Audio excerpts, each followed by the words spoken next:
আসসালামু আলাইকুম ভিউয়ার্স বন্ধুরা, আমরা বর্তমানে ভারতবর্ষে কি দেখছি? আমাদের সহ্যর বাইরে হয়ে যাচ্ছে।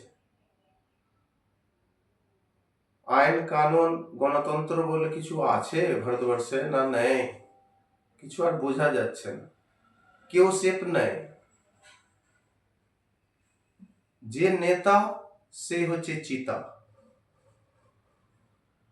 পরশুদিন আমাদের প্রধানমন্ত্রী কলকাতায় এসেছিলেন, ব্রিগেডে সভা করলেন। এদিকে আমেরিকা, ইসরায়েল আর ইরানের অ্যাকশনে পেট্রোল গ্যাস বন্ধ।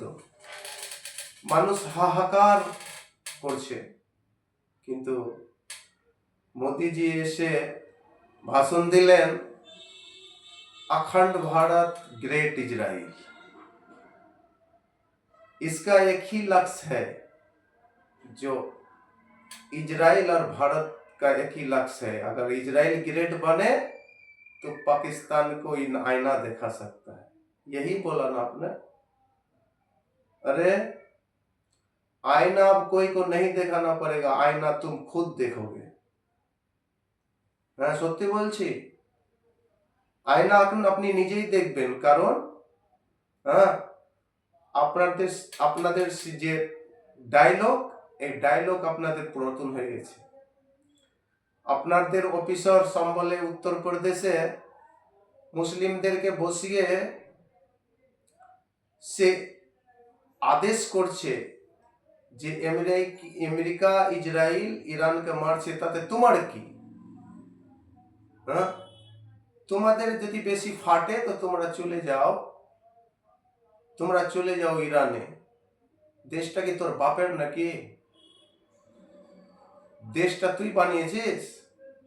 তুই জানিস প্রতিপালক যে সৃষ্টিকর্তা স্রষ্টা, সে একবার যদি জমিনকে হিলিয়ে দেয়, ঝাঁকনি দেয়, তুই কোথায় কোলাবি, কোথায় ঢুকে যাবি কোনো ঠিক নাই।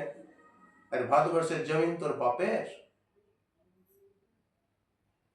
তুই একজন কুলদীপ সিং ডিএসপি, একটা আইন রক্ষক হয়ে, কানুন রক্ষক হয়ে তুই মানুষকে নসিহত করছিস। কুলদীপ সিং, তাহলে তোর এটা নসিহত, তুই নসিহত করছিস।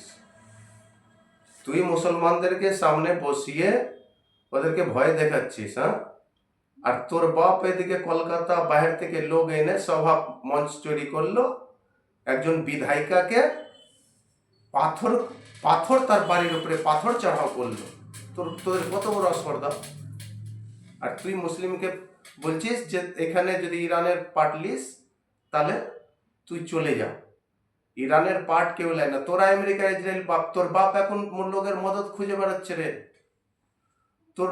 তোর বাপ এখন চীন, রুশ, বিভিন্ন দেশের কাছে মদত চেয়েছে ওকে বাঁচা। কুলদীপ সিং, গ্রেট ইসরায়েল, তোর বাপ এখন মদত চেয়েছে। আর ইসরায়েলের দাদা হচ্ছে আমেরিকা। আমেরিকা এখন চীন, রুশের কাছে মদত চাইছে, সাহায্য চাইছে। ওকে বাঁচা আগে।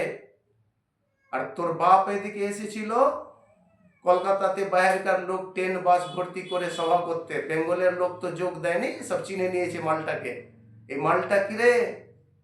এই মালটাকে দেখ ভালো করে। মালটা জল নেড়ে এসছে ইসরায়েল থেকে, এখন চুপ করে বসে আছে। গ্যাস পেট্রোলের জন্য দৌড়াচ্ছিস কেন? তৈরি কর, তোর তোর বাপের পুকটি থেকে বের কর, তোর বাপের পুকটি থেকে বের কর পেট্রোল আর গ্যাস। ভিডিও যদি ভালো লাগে শেয়ার আর কমেন্ট করবেন, সকলের কাছে জানিয়ে দেন।